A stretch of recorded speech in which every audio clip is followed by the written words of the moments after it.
Well, good morning and welcome to our webinar on the Rural Marketing and Production Grant for 2024. My name is Mike Moe, and I am the Director of Tourism Development and Strategic Partnership for State of Washington Tourism. Today, we're going to provide an overview on our first grant program this year. It's designed to help your communities create photo, video, and written assets for your destination so you can then promote them for your area for overnight visitation. First, I want to give credit to the Washington State Department of Commerce, who awarded SWT with a $3.5 million Destination Planning and Development Grant. This program provides the funding for this grant and all of our grant programs to come this year and next. So a big thank you to Commerce for their confidence in SWT. So we have a packed agenda today. First, I'm going to give an overview of the Asset Production Grant, and then I'm going to turn it over to our Director of Marketing, Michelle Thana, who will discuss some best practices around asset production. And then our newest member of SWT and our Destination Development Coordinator, Tamara Rice, will show you how to apply on our new grant management platform. And finally, I've invited Gail Muller from the Port of Seattle to preview their tourism marketing support program and their tourism spotlight program, which dovetail perfectly with our asset production grant. We should have time at the end to answer questions, and maybe a few times throughout the presentation. I'll keep an eye on the chat. And don't forget to use that Q&A button. It makes it a lot easier for us to find those questions than if you put it in the chat. Also, as you saw, this webinar is being recorded. I know I have a tendency to talk fast, but we'll send out a link to all of you so you can review the video and the slide deck at your own leisure. So let's go ahead and get started with the program overview. The purpose of this grant is to help underserved, underfunded, and yes, rural communities develop tourism assets and content. Once again, I urge you not to get too hung up on the word rural. That word is in our enabling legislation, and helping rural communities will always be an important part of our mission. But it's not the only categorization we look at when we're considering a grant applicant. It's also important for us to touch every part of the state through these grant programs. And in the past, if we use one of those definitions out there, we wouldn't have had enough qualified applicants to allocate all our money, and we would have limited ourselves to a certain part of the state. And so while we certainly look to support our rural areas, we also look at the application holistically in terms of need. So hopefully that clears this up for you. If you have questions still, feel free to reach out to me individually, and I will talk you through it. So the purpose of this grant is to help communities develop tourism assets, including photos, videos, and written content that will help you promote your destination and ultimately increase overnight visitation. This grant is not intended to pay for marketing programs or websites or social media platforms.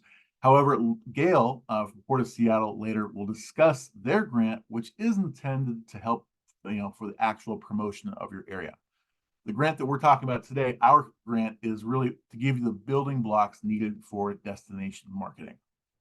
Applicants, of course, must be Washington-based. It need to be a nonprofit or an organization such as local government, like a city or a county, a travel organization, a chamber, a destination organization, or some other nonprofit that supports travel and tourism. Unfortunately, we cannot give money to for-profit businesses. Here are the key program dates. Please note that these dollars are coming from the Department of Commerce. We can only invoice Commerce after we have a contract in place with our grantee. And then we can only fund the grants once we have received money from Commerce. And so you'll notice there are some approximate dates on there. That is because the money needs to wind through the full SWT and Commerce machinery before we're able to get it out to you.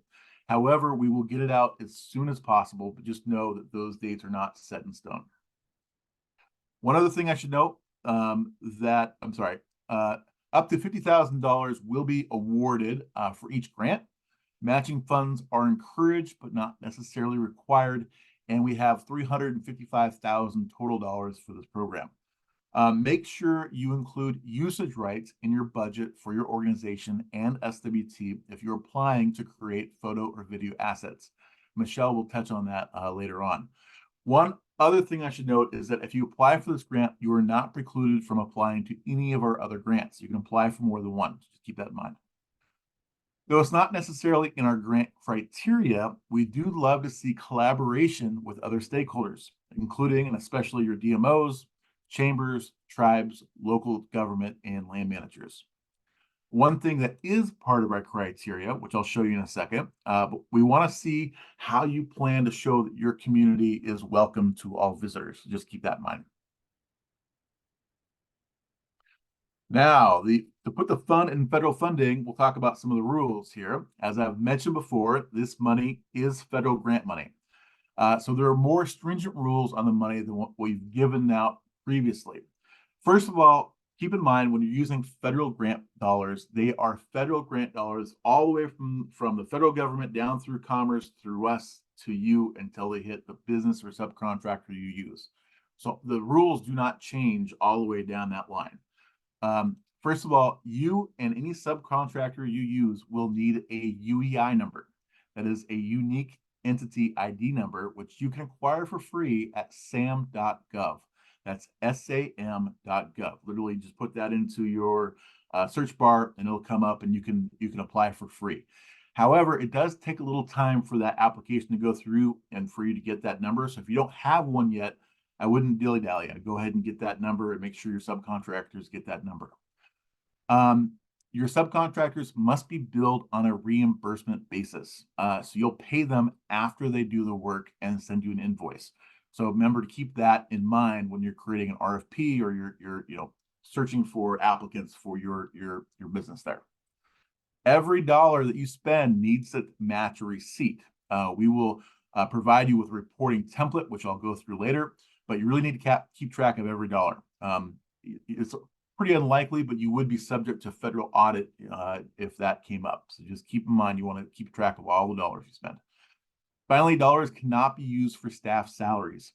You have to really hire legit production people for these projects. You can't just send your marketing person out, with a camera or somebody's uncle. You really have to hire, legit companies to do this production for you. The grant criteria. So after you submit your application, we'll have a grant review committee look it over and score it based on the criteria here. First of all, a focused asset production strategy. That's the biggest one. This is where you're going to tell us about how you're going to produce the content, who are you going to use, what you're going to showcase, etc. Potential impact on your area. How are you going to use these assets once you have them? What are you going to do with them to really, create that those overnight stays and stimulate visitor spending? Your destination need. Why is this funding important to your destination? Why do you guys need these dollars to create these assets for you? We want to see how you're going to show that your community is welcoming through these assets. And then you'll tell us about any match funding you have available, along with your ability to execute the project and comply with any reporting requirements.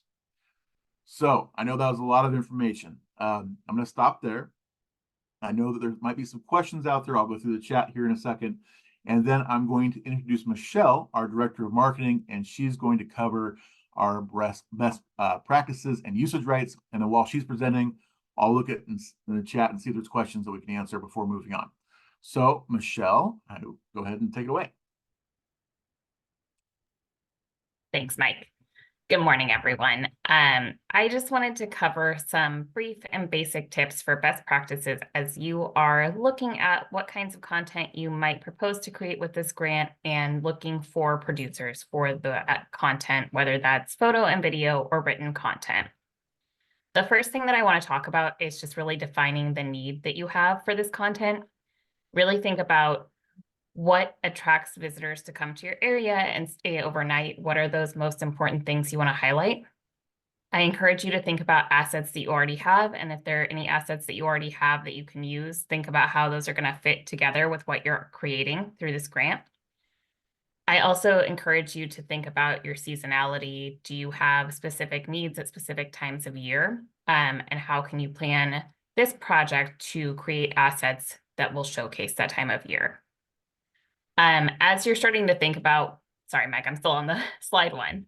As you're starting to think about these things, get really specific. I think the more that you can kind of do this planning and brainstorming on the front end, the stronger product you're going to get out on the back end. So think about locations, but going beyond locations, who do you want to feature?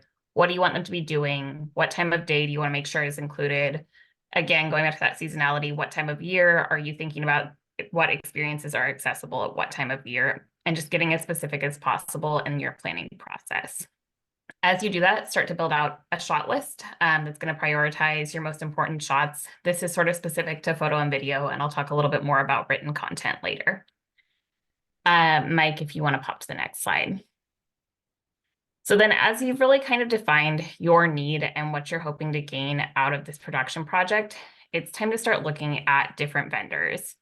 One thing that's going to be really important as you're looking for a vendor is to look at work samples from different vendors, whether that's photo work or video work or written content, making sure that this vendor has samples of work that match the style that you're hoping to achieve. Also consider added value that vendors can bring. Do they produce photo and video together? Can they write content around a photo and video shoot? Do they include any circulation if you're doing a photo and video package with them? And finally, especially as you're working with more limited budgets, it's always a good idea to weigh multiple options, and don't forget to negotiate with your vendors or be afraid to negotiate or ask if things are possible. Mike, if you want to pop one slide forward. As you specifically start to look at written content and storytelling, think about writers that know your area and have strong writing samples, or can get familiar with your area quickly, and you can make sure that they understand your regional specific concerns. Again, as you're looking at writers, consider if there's any added value that they offer. Will they include photos with their written content? Will they include any social media posts? Share any key considerations with your writers on the front end. So if there's key times of year that your destination is full and you don't want to make visitors more aware of your destination because you're already experiencing some of that pressure, make sure your writer knows that on the front end. Don't assume that they're familiar with your specific needs and priorities. And then last tip on written content, we always think it's a good idea to prioritize diverse voices that represent viewpoints that you don't already have within your organization. And then Mike, if you'll pop, yep, perfect. So as you're looking at producing content, something that's important to consider are usage rights.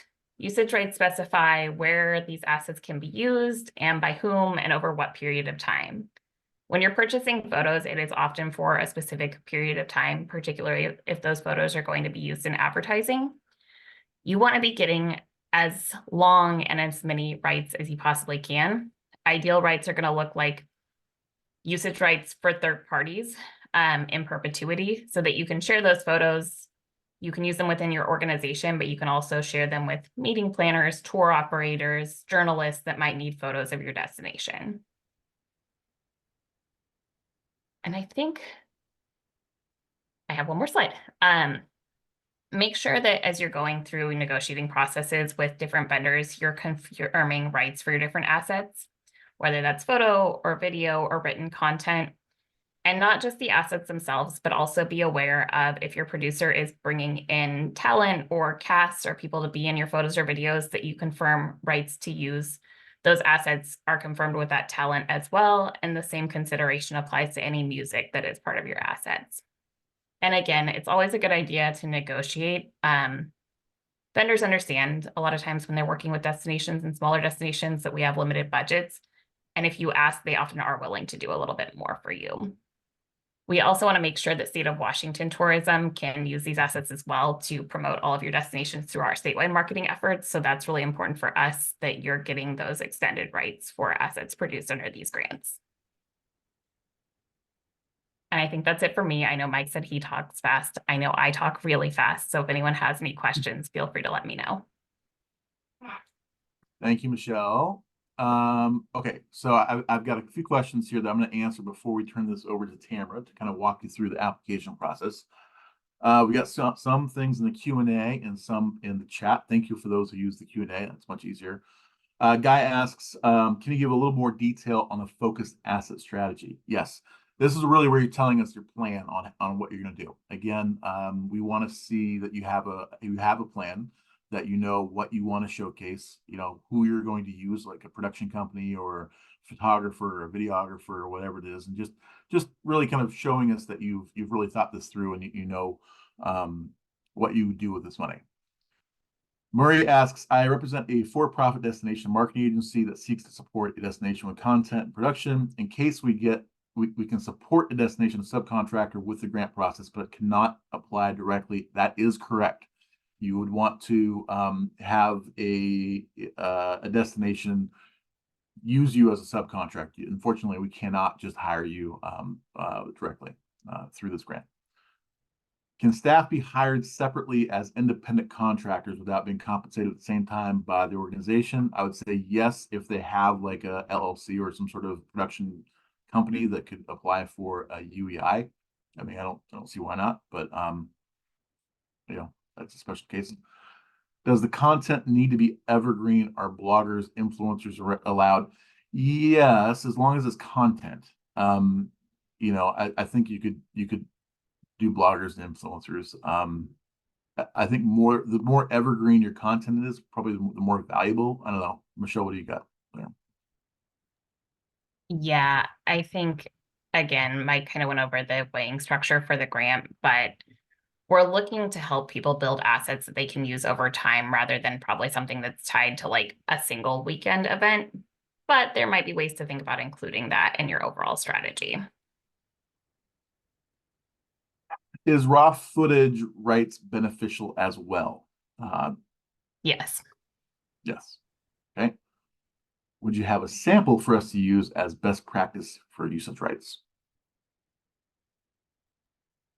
I can follow up with that after the webinar.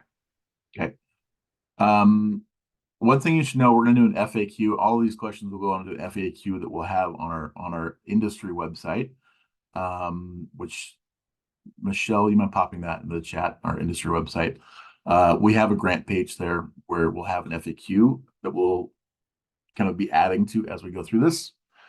So just keep an eye on that. Okay, I'm gonna go through some of these chat questions. Does match funding include both cash and in kind? Yes, and I'm gonna go through the budget here in a few minutes that you can look at to keep that in mind. Go over matching funds available. Is this a reimbursement grant? We pay them and then are reimbursed. No, when we're paying you, actually, we've set it up so we can pay you first. But when you're paying your subcontractors, I'm told from Commerce, you need to have them do the work before you pay them with the grant money. We are a small rural community. We don't have any lodging in town beyond county camping, but we still want to attract visitors. You would still definitely be a prospect for grant. Honestly, visitor spending is the idea around overnight visitation because you get more visitor spending. But if you can show visitor spending would be coming by marketing and creating these assets, I think you'd be a great candidate for this. Is a vendor required for funding? And there's another question here from Megan. Doesn't telling you who our planned vendor is a violation of fair and open bidding? Boy, that's a good question. I don't know the answer to that. I'm going to get back to you on that because I had not heard that question brought up before. Michelle, do you have any thoughts on that? I think we should follow up because I think that's a commerce specific question. Let me look at is there Robs are in this thing here? Hang on.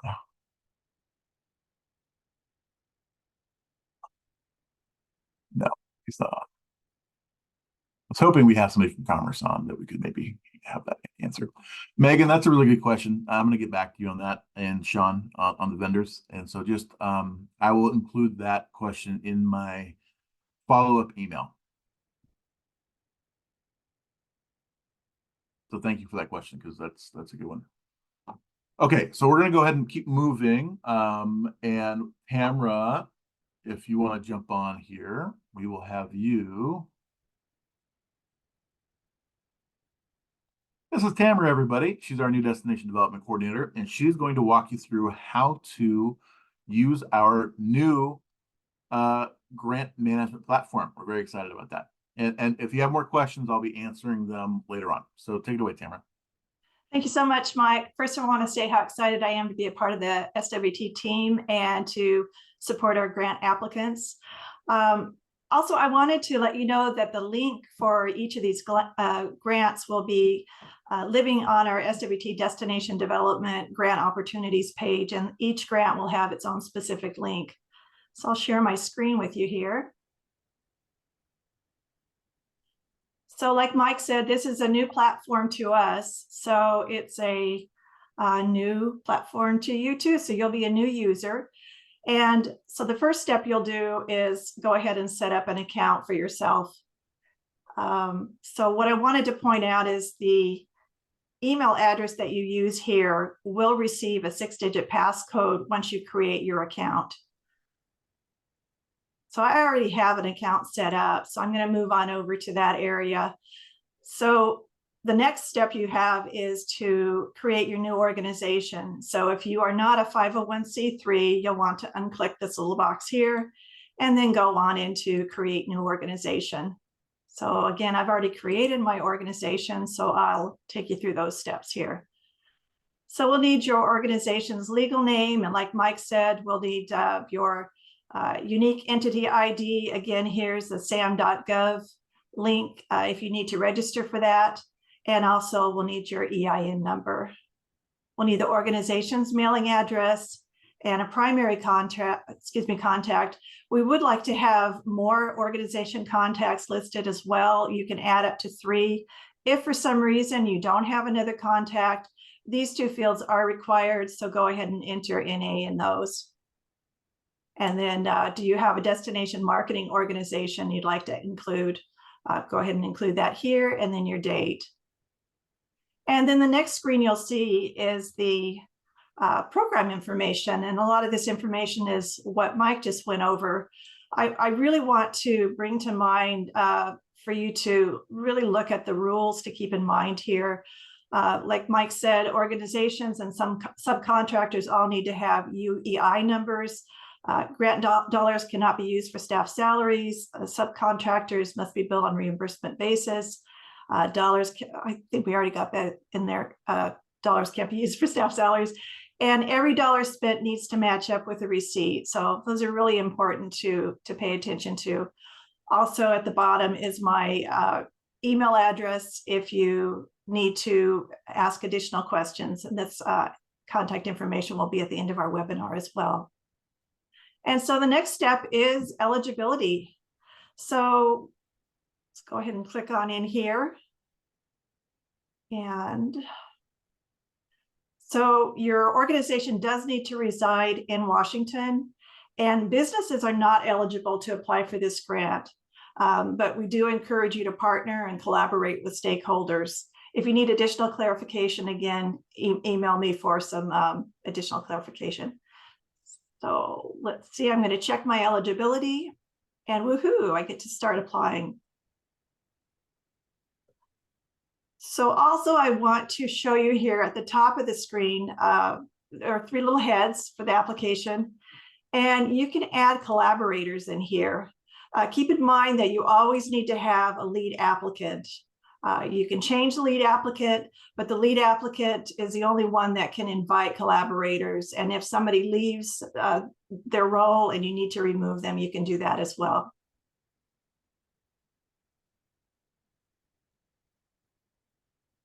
So we'll go ahead and start this application process here. We'll need your project title, the grant amount requested. Now on this grant, the maximum amount is $50,000. So you will not be able to submit your application if you go over that.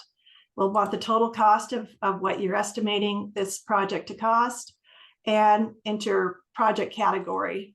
If you enter other, please explain what other is. And you can select your tourism region. You could actually select more than one if you'd like to. And go next. So here are our application questions. And I want to point out that some of these questions are in draft form right now. We're still tweaking this application. So Mike went over some of these questions here. The first one, you are allowed 800 words. It's a biggie, And then the other questions are 400 words.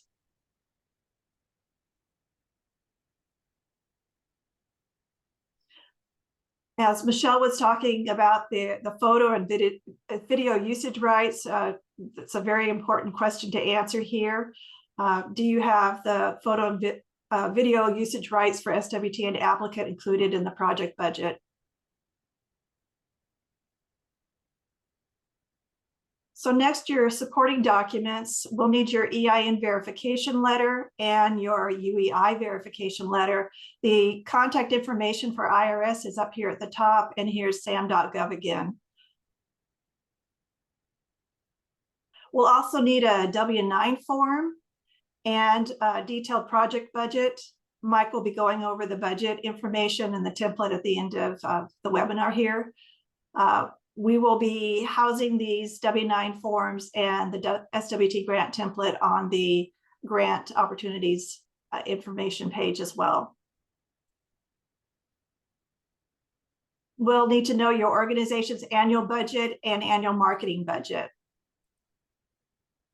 Also, your legislative district, and we have the link right here. It's real easy to click on that and find your district. And some folks might have more than one, and you can enter more than one in here as well.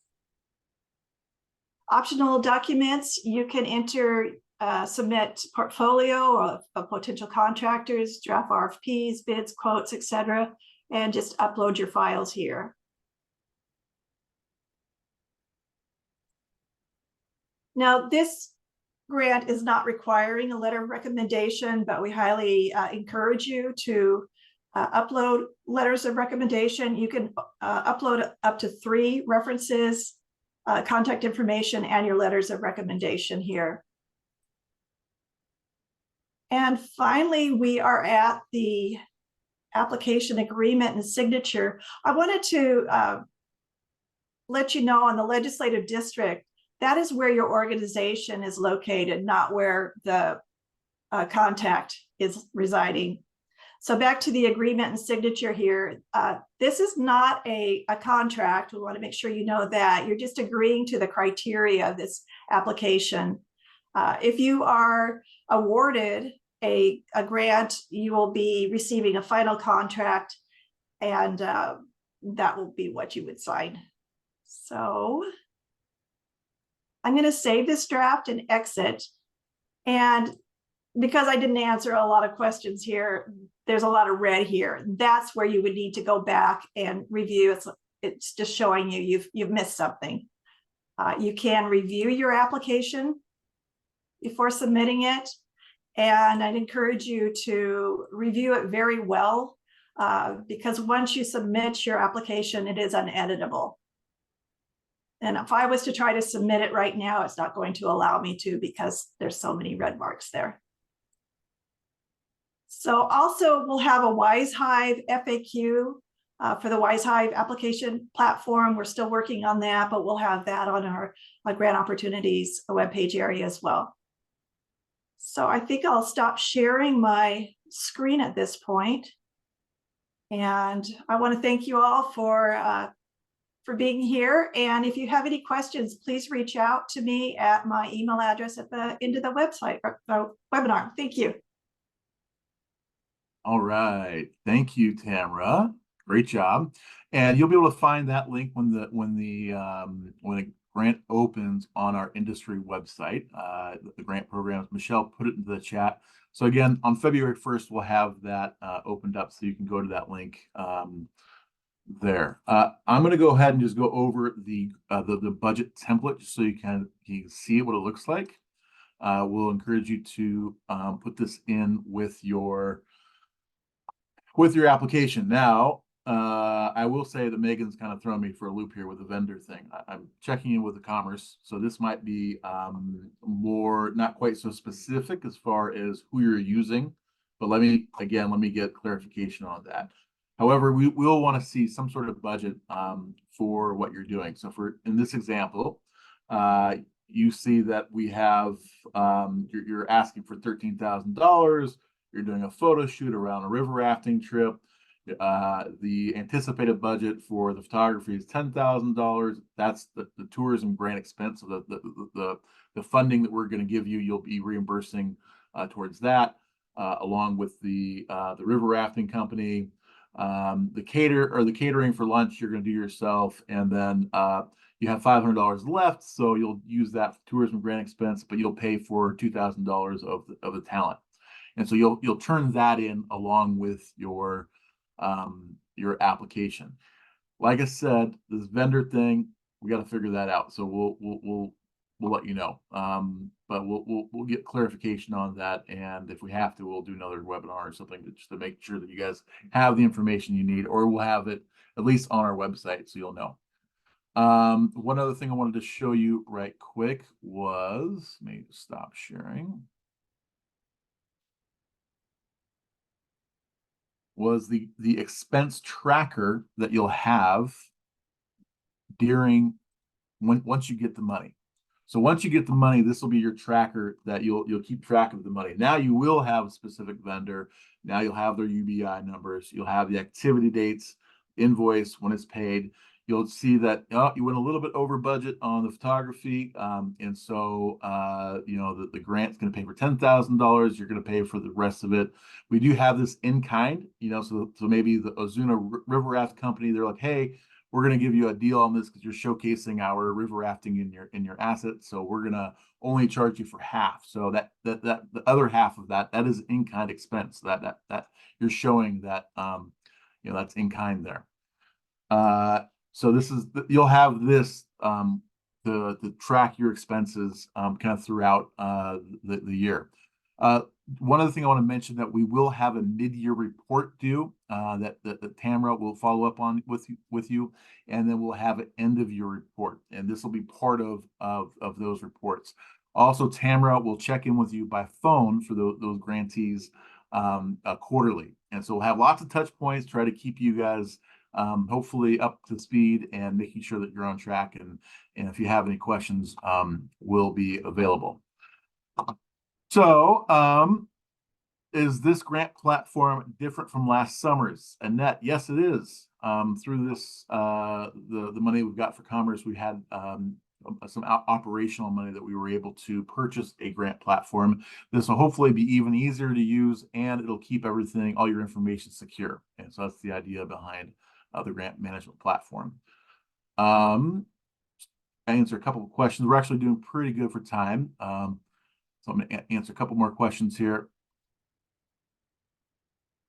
We aren't ready this year. Will this be available next year and in the future? That's a great question. So this will be available in 2024. We're scheduling this exact same thing next year. The money that we've received from Commerce, the money we've received from Commerce, it runs through 2025.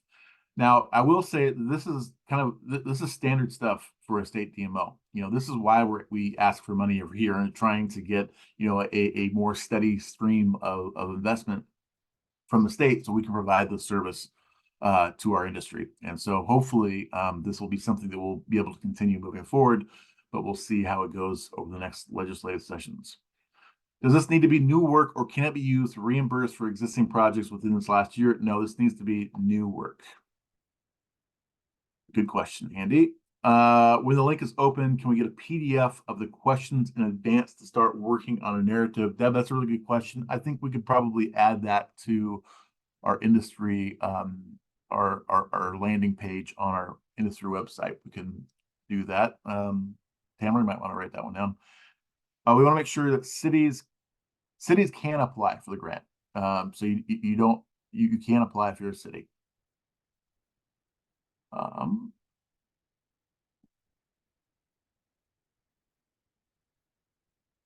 Are there overall state marketing content resources that would be useful to capture? Marie, I'm not understanding 100% of your question. I will say that we do have an asset library online. I bet Michelle could pop that into the chat. You guys are always welcome to go into our asset library and use those resources. Hopefully that is your question. If not, Marie, fully, you can clarify in the Q&A here in a second.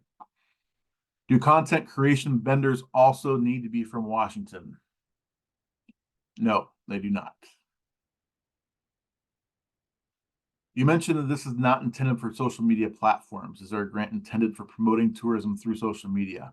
There is a grant later on, a regeneration grant that will be happening kind of early next fall, and that is going to be a much more broader grant. And so marketing, including social media, and when I say intended for social media platforms, you can still create content for social media. You just can't use this money to pay for Instagram promotion or Facebook promotion or the actual money to promote it. You can still pay for the creation of content that you can use on social media platforms.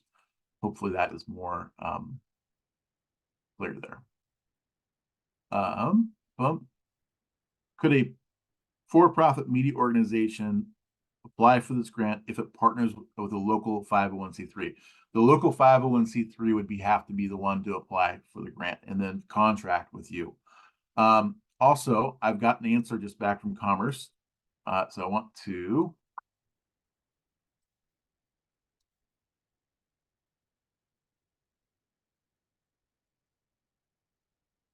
okay. So you cannot actually outline subcontractors in your proposal, only that you intend to subcontract. So we're gonna have to change a little bit of those provisions in our grant budget. And I apologize. This is our first one. We're kind of going through this with you, and so some of these things are coming up as we're going through them. And so you will need to do a procurement rules, and so that means anything that you do over $10,000, you have to have at least 3 bidders for. That's the what I understand from Commerce from before. But we'll outline those rules on our website, on our landing page. I'm doing this in real time, so but we will have a more thorough description for you here in a little bit. So let me run this in my Commerce, and we'll get this out to you very, very soon.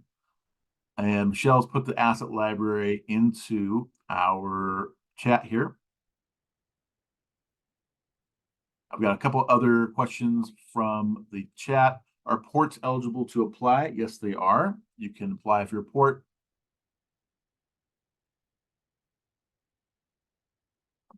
Guy, what else can you do to make sure you're compliant? We'll have a more thorough list on our website when we are when we get done with this website. These are all good questions.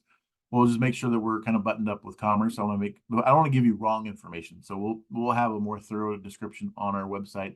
And then you can always reach out individually to Tamara or to myself after to make sure that we have given you the right information. And one thing you should know, the grant application window is open for a full month. So we do have some time for this. Can grant funds be also used for fees to place a new written brochure on the ferries? No, it cannot. That is, if you're going through a certified folder, that would be something you would want to apply for that Port Commission or Port of Seattle grant for it, which is a good prelude because we are going to now invite Gail Muller to tell us about her grant program. And I will get the thing up here. Hi, Gail. Hi, thank you very much for this opportunity, Mike. No problem. I really wanted Gail to be with us today to talk about their grant program because, like I said, it really does dovetail with what we're doing. We're providing the building blocks.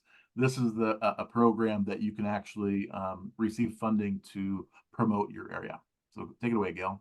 Yes, that's correct. Thank you again, Mike, for giving us some time to talk about the 2 programs that the Port has.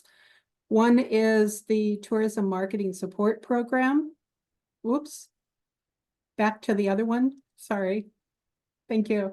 The other one I'm going to talk about is the Spotlight SEA Airport Advertising Program. Next slide, please. So pending our Port Commissioner's approval at the February 13 Commission meeting, we're going to be increasing the total amount of port funding from $20,000 per year to a total of $600,000 for a 2-year period, 2024 through 2025. This grant program does require a 2-to-1 match. That's port funds to match funds. And this next go around, you'll have the option of 2 levels of funding request, Tier 1 and Tier 2. So Tier 1 eligible applicants can request up to $20,000 maximum, again, with a 2-to-1 required match fund. Or you can request in a Tier 2 up to $10,000 maximum. Tier 2 is primarily providing better financial access for smaller organizations. I'll also be providing a choice of 2 information session dates and an open session for Q&A, which you may register to attend if you wish. We do encourage you to read our Responsible Travel Handbook for inspiration regarding destination stewardship, DEI, and how those elements could be applied to your application proposal. Next slide, please. In your project proposal, we ask that you focus on a few items. One is aligning with the port objectives to increase the number of out-of-state visitors via the use of the port-owned facilities, primarily SEA Airport and cruise terminals, and/or increasing traveler expenditures within Washington State. We also ask that you encourage responsible outdoor recreation and implementation of destination stewardship principles, as well as addressing diversity, equity, and inclusion in your project. And this time around, we are emphasizing visitation during the shoulder season or other identified need periods. Applications will be evaluated by a scoring criteria in 4 categories shown in this slide as A through D, with a maximum of 100 points possible. Next slide, please. Here is a link to our Responsible Travel Handbook, which was developed with the use of the Global Sustainability Tourism Council criteria, which is the global standard for sustainability in tourism and travel. And next slide.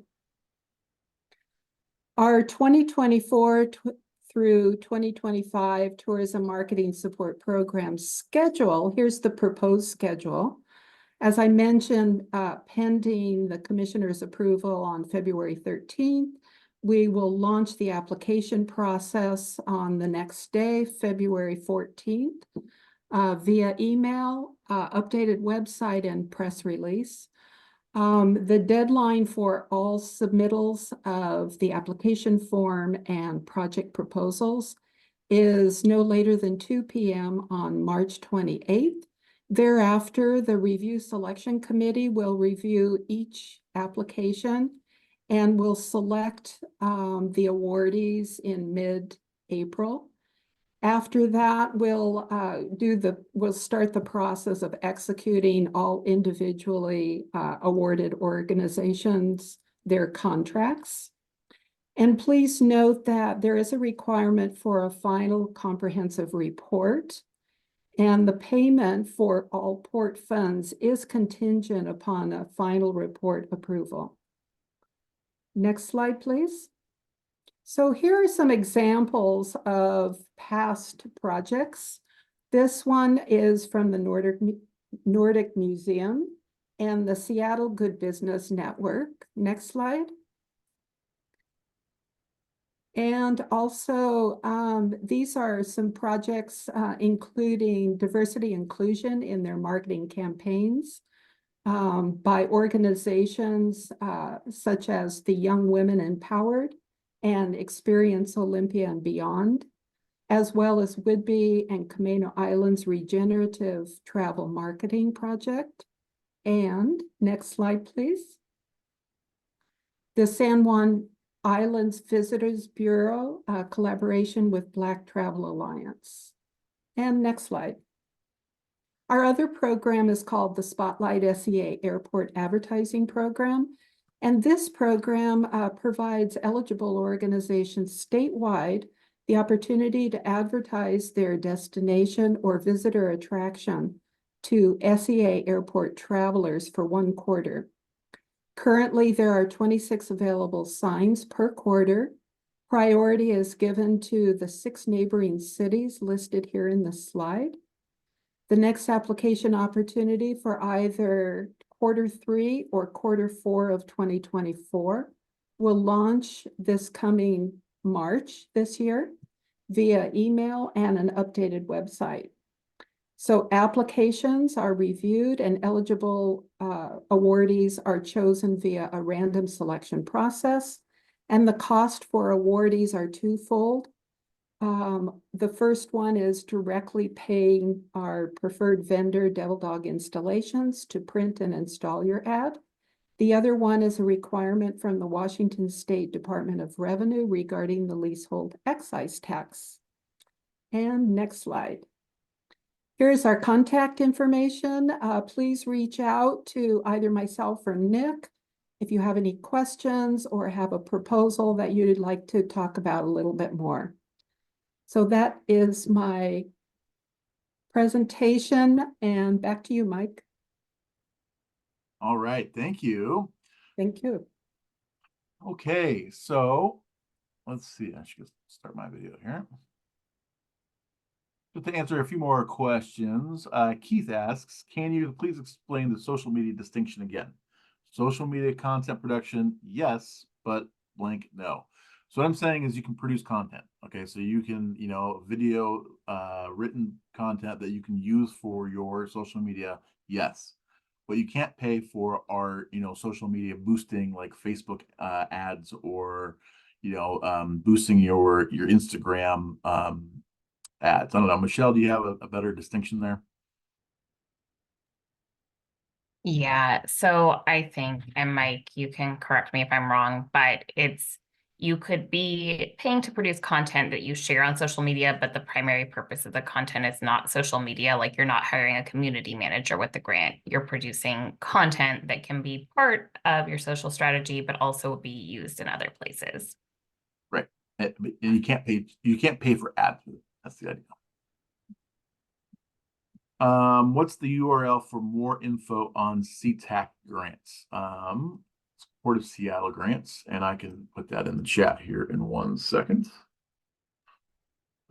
Here is the Spotlight program.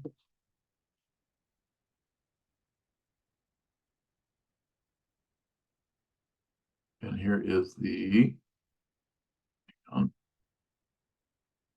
Mike, I'll be updating that website soon.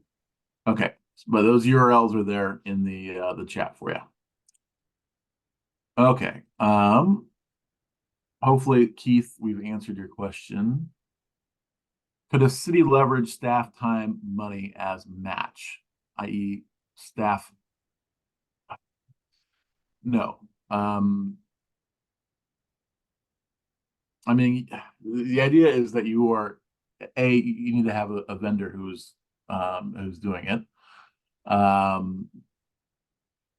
Again, with the money that we're giving you cannot go towards, hiring or having your photographer go out and produce content. That's the idea. Lori asks, why am I not seeing links in the chat? Most interested in the asset library. It's up there. If you scroll up, it is the experiencewad.barberstock.com. Michelle put it at 1037 in the chat there. I think there's also what may be causing confusion is that there's a Q&A and there's also a chat that you can open on the right side of your Zoom screen. Let me try to drop this into the Q&A as well. Jamie, this is a Gail question. So Gail, if you want to pop back on here. Are for-profit businesses eligible for the Port of Seattle grant? Unfortunately, no. And it's similar to SWT's grant in that it's open for nonprofits, port, cities, counties, destination marketing organizations. So similar to our grant. Yes. Thank you.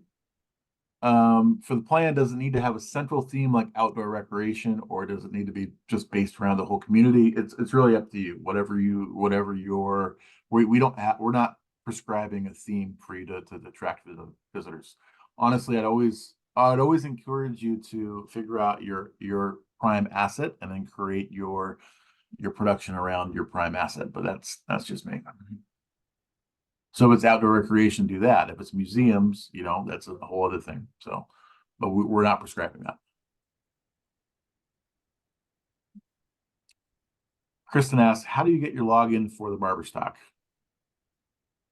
So you just need to click the register now button at the bottom of the page. Here, Mike, let me share my screen real quick. So if you open the page, it should look like this. You probably won't have pre-filled out login information, but you just need to click on this little register now where it says don't have an account yet. Click register now, and that's where you can set up a password for yourself to access the library.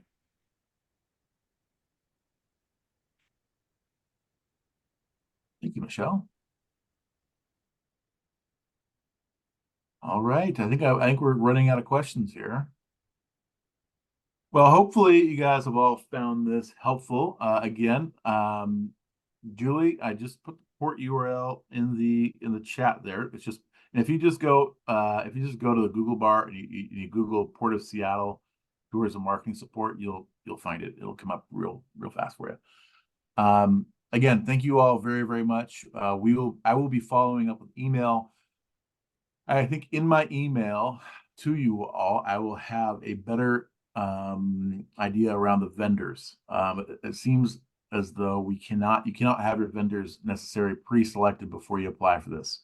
So that is my mistake on that. But I will have all of those rules outlined for you in our my follow-up email. I'll also have a recording to this webinar, and I'll have our slides to our webinar so you can go back and review all those times and different things.